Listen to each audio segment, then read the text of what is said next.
भारत की धरती पर जन्मा एक ऐसा वीर जिसका नाम सुनकर बड़े बड़े हुक्मरानों की सल्तनतें कांप उठती। एक ऐसा करारा योद्धा जिसकी सत्ता ने हिंदुस्तान से मुगल हुकूमत का नामो निशान मिटा दिया।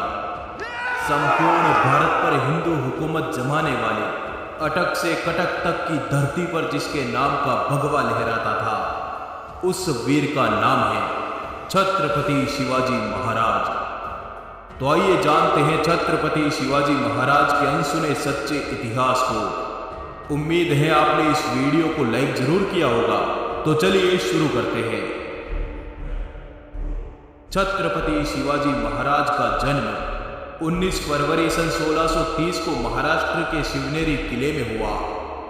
यह वो वक्त था जब दिल्ली सहित लगभग आधे भारत पर मुगलों के कट्टर सुल्तान औरंगजेब की हुकूमत थी और दक्षिण भारत पर आदिल शाह और कुतुब शाह जैसे सुल्तानों ने कब्जा जमा रखा था।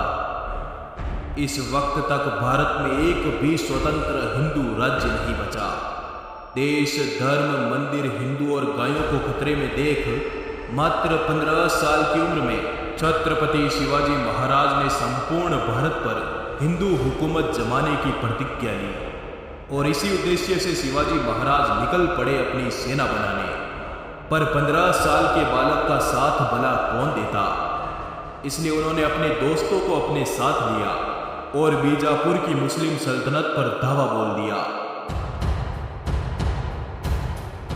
मात्र 16 साल की उम्र में शिवाजी महाराज ने अपने दोस्तों के साथ मिलकर तोरणा के किले को विजयी कर लिया। इस किले से शिवाजी महाराज को बहुत बड़ा खजाना हाथ लगा। इस खजाने से महाराज ने अपनी एक सेना बनाई और इसी सेना के बल पर शिवाजी महाराज ने अगले 2 वर्षों में पुरंदर, कोंडाणा, चाकन और राजगढ़ जैसे विशाल किलों पर अपनी हुकूमत कायम कर दी। धीरे धीरे महाराज ने अपनी हुकूमत का विस्तार किया और अपनी सेना के साथ कोंकण पर चढ़ाई की। मुगल इलाकों पर पहली बार कोई हिंदू राजा तलवार लेकर आया था। मराठा सेना ने मुस्लिम सूबेदारों को मारकर कोंकण, कल्याण जैसे नगरों पर भगवा ध्वज तान दिया। 40 किले, 9 सामंत और 60,000 सेना के सरदार शिवाजी महाराज ने बीजापुर की सल्तनत पर दावे बोल बोल कर उसे पूरा खोखला कर दिया। अपनी सल्तनत खत्म होते देख बीजापुर का सुल्तान अली आदिल शाह कांप गया। उसने अपने सेनापति अफजल खान को एक बड़ी सेना देकर शिवाजी महाराज के इलाके में भेजा। शिवाजी महाराज इस समय प्रतापगढ़ किले में थे। ईस्वी सन 1659 को अफजल खान अपने विशाल लश्कर के साथ सीधे प्रतापगढ़ की तरफ निकल पड़ा। हिंदू, गौ, स्त्री, बच्चे और ब्राह्मणों का कत्लेआम करते हुए उसका लश्कर मैदान में उतरा। हाथी सरी के अफजल खान के इरादे महाराज को धोखे से मारने के थे। इसी वजह से उसने महाराज के समक्ष एक संधि प्रस्ताव रखा। अगले दिन महाराज की अफजल खान से मुलाकात हुई। गले मिलने के बहाने लंबे चौड़े अफजल खान ने शिवाजी महाराज को दबोच लिया और उनकी पीठ में खंजर से वार किया, परंतु कपड़े के नीचे लोहे का कवच पहने शिवाजी महाराज ने अपना बाग नख निकालकर अफजल खान को वहीं के वहीं चीर डाला।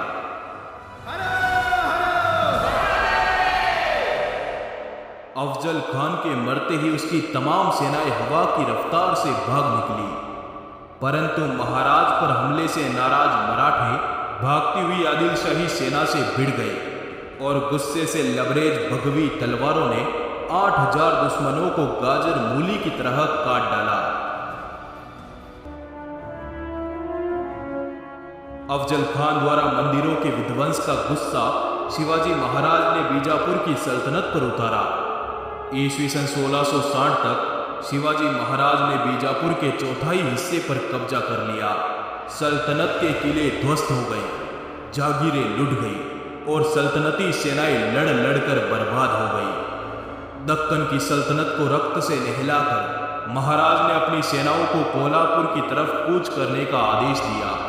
मराठों की गरजती हुई सेना दक्कन के खुले मैदान में उतरी और पन्हाला सहित एक एक कर दक्कन के 17 किलों को विजयी कर लिया। ईस्वी सन 1660 की रात आदिल शाह को उसके गुप्तचरों ने सूचना दी कि शिवाजी महाराज पन्हाला किले में है और इस समय उनके पास मात्र 600 सैनिक हैं। मौके का फायदा उठाकर आदिल शाह ने सिद्दी जोहर को 10,000 की सेना के साथ पन्हाला भेजा। मध्य रात्रि तक सिद्दी जोहर ने पन्हाला किले को घेर लिया। उसकी सेनाएं किले के चारों तरफ फैल गई। ऐसी विकट स्थिति में महाराज ने बड़ी चतुराई से काम लिया। उन्होंने कई दिनों तक दुश्मन सेना का अनाज खत्म होने का इंतजार किया और 13 जुलाई की रात थकी हुई दुश्मन सेना को चकमा देकर महाराज सभी मावलों को लेकर पन्हाला किले से निकल गए। भनक लगते ही दुश्मन सेना महाराज के पीछे निकल पड़ी।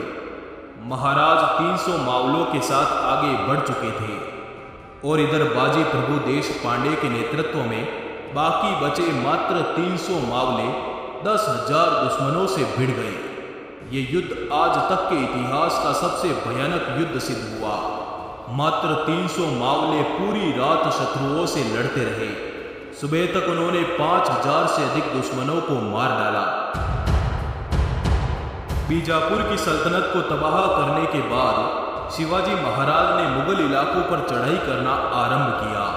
ईस्वी सन 1657 को शिवाजी महाराज ने अहमदनगर के मुगल थानों पर धावा बोला और एक एक कर इस इलाके की तमाम मुगल चौकियों को तबाह कर डाला।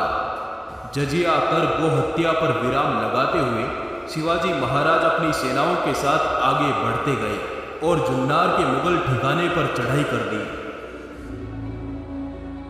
परंतु यह बात औरंगजेब बर्दाश्त नहीं कर पाया। उसने शिवाजी महाराज को काबू में लाने के लिए अपने मामा शाइस्ता खान के नेतृत्व में 1,50,000 मुगल सैनिकों का लश्कर महाराष्ट्र की तरफ भेजा। जनवरी सन 1660 की रात शाइस्ता खां भारी लाव लश्कर के साथ पुणे पहुंचा और पूरे नगर को अपने कब्जे में ले लिया। सुबह शाइस्ता खां पुणे के हिंदुओं, गायों और मंदिरों पर अपना गुस्सा उतारता और रात को पुणे के लाल महल में चला जाता। 3 महीनों तक यही चलता रहा, पर 5 अप्रैल सन 1663 की आधी रात को शिवाजी महाराज ने शाइस्ता खान पर हमले की योजना बनाई और मात्र 400 मराठों के साथ पुणे की ओर निकल पड़े। मराठे वेश बदलकर किले में प्रवेश कर गए। शाइस्ता खान की रूह कांप गई जब उसने मौत रूपी शिवाजी महाराज को अपने सामने देखा। घबराया हुआ शाइस्ता खां किले से नीचे कूद गया। वो तो बचकर भाग निकला, पर महाराज की तलवार ने उसकी 3 अंगुलियां काट डाली। अचानक हुए इस हमले से मुगल खेमे में भगदड़ मच गई।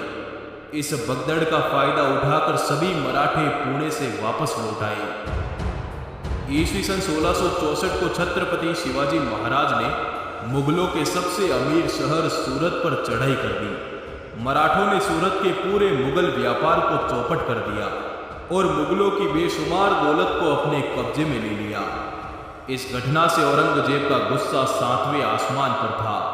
अपनी सल्तनत के अपमान का बदला लेने के लिए औरंगजेब ने तुरंत आमेर के राजा जय सिंह को एक बड़ी सेना के साथ शिवाजी महाराज के राज्य में उतारा। ईस्वी सन 1665 को जय सिंह ने 1 लाख सैनिकों के साथ शिवाजी महाराज को पुरंदर के किले में घेर लिया और महाराज से एक समझौता किया, जिसके तहत महाराज को हिंदवी स्वराज के 23 किले मुगलों के हवाले करने पड़े। परंतु ईस्वी सन 1670 में मुगलों पर कहर बनकर टूटे शिवाजी राजे ने किलों पर तैनात मुगलों को मार मार कर लाशों के अंबार लगा दिए। मात्र 4 महीनों में उन्होंने एक एक कर अपने सभी किलों पर भगवा ध्वज लहरा दिया। 6 जून सन 1674 को शिवाजी महाराज का वैदिक मंत्रों के साथ राज्याभिषेक हुआ। अपने राज तिलक के तुरंत बाद हैदराबाद रियासत पर चढ़ाई कर दी। उनकी सेनाएं दक्कन के पर्वतों से उतरी और पोंडा, कारवार, कोल्हापुर और जंजीरा के किलों को हुकूमत के नीचे ले आई। छत्रपति शिवाजी ने कर्नाटक से होते हुए वेल्लोर, गिंगी, मैसूर और तमिलनाडु तक के इलाकों पर विजय प्राप्त की। ईस्वी सन 1680 में मात्र 50 साल की आयु में